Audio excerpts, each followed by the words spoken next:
So magandang hapon po sa inyong lahat mga kaibigan. So pakita ko lang po sa inyo mga kaibigan ang huli na bayawak ng aking kasama. Ayan po siya oh. So natangay niya yung tansi. Malaki itong tansi mga kaibigan. Tapos yung kanyang panga nakahoy na binaon niya sa lupa, natangay.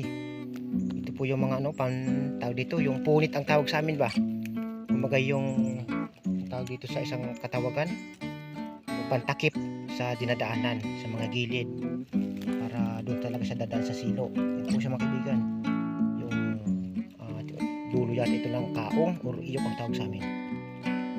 So baghot po kasi ang kanyang style mga kaibigan. Yung baghot na parang padaan lang, hindi yung naigkas. So sa kanya kasi padaan lang na style mga kaibigan.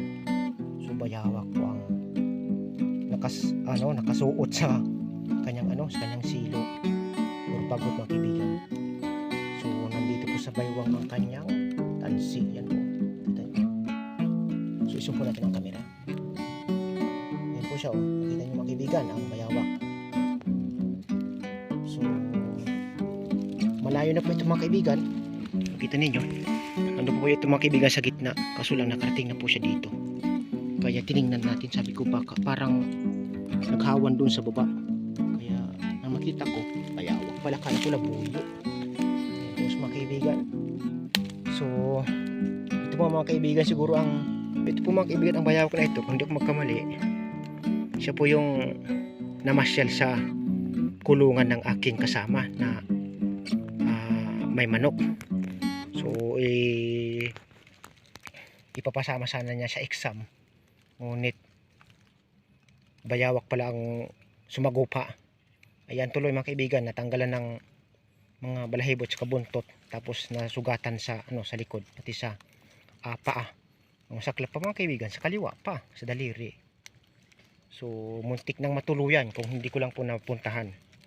Kaya nagsilo siya. Nang nagsilo siya, ito na ho siya mga kaibigan. So yan na po mga kaibigan. So sabihin ko na ito sa aking kasama na may huli ang kanyang silo or baghot mga kaibigan na nandito sa baba, para makita po niya mga kaibigan ang kanyang huli. So hindi ko na po yung ibibidyo mga kaibigan o ipapakita sa inyo. Maraming salamat po mga kaibigan. Kung nagustuhan po ninyo ang aking video, ay huwag po ninyong kalimutang mag-like, mag-share, at higit sa lahat mag-subscribe para lagi pa rin po kayong updated sa mga susunod kong video na i-upload. God bless us all mga kaibigan. Hanggang sa muli. Thank you so much po sa lahat. Bye bye.